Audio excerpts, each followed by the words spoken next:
You've written recently on total workforce intelligence. Um, can you explain what that means and what it means for people who are responsible for talent? Yeah. Well, I think there's a convergence of a couple events happening simultaneously that really make this an incredibly hot topic, right? So one is there fundamentally is a workforce shortage in the United States, right? We're at 3.7% unemployment. When you go into other countries, similar issues. We also know we're going to have a headcount gap over the next 10 years. There are certain regions that have significant dips in their working size population.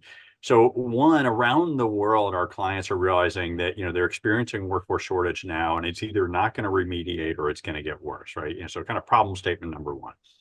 Problem statement number two is that as companies look at more agile capabilities and needs, right? If you think about business models, they're getting more complex. Think about a retail company. It used to be buy packaged goods, put it in a store, sell, got a point of sale, cashiers, right?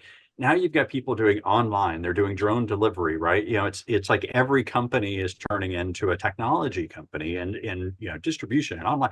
So as a result, the needs of the skills across enterprises is becoming broader, right? Kind of the second problem statement.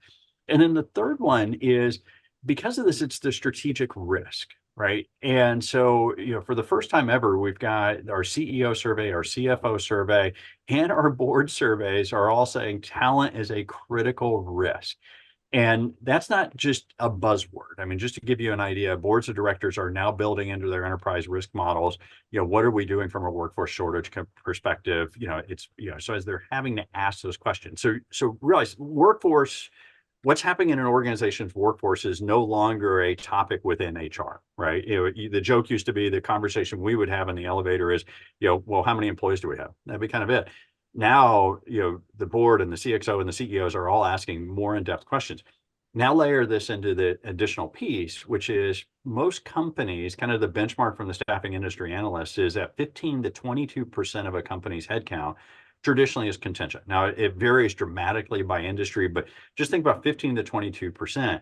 Well, that creates a materiality provision, right? So as a result, as a company, if our workforce is a material risk to us, not only do we have to know our full-time, but we also have to know our contractor workforce to understand kind of what the ebbs and flows of our total workforce availability is.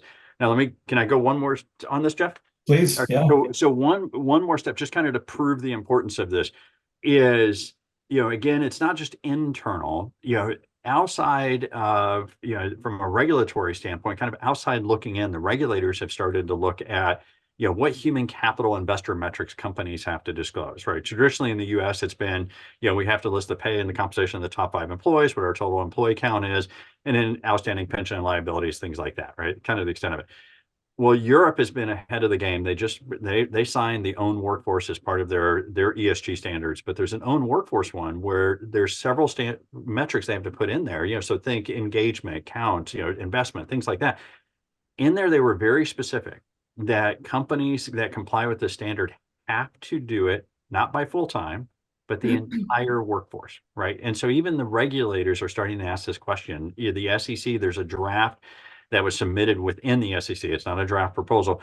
Also started making that clarification too. So just know it's not just internally within the organization, but the regulators are starting to ask the exact same question. So it's an amazing time for us to all be figuring out what is our total workforce. The growth of extended workforce within organizations is growing at an accelerated pace.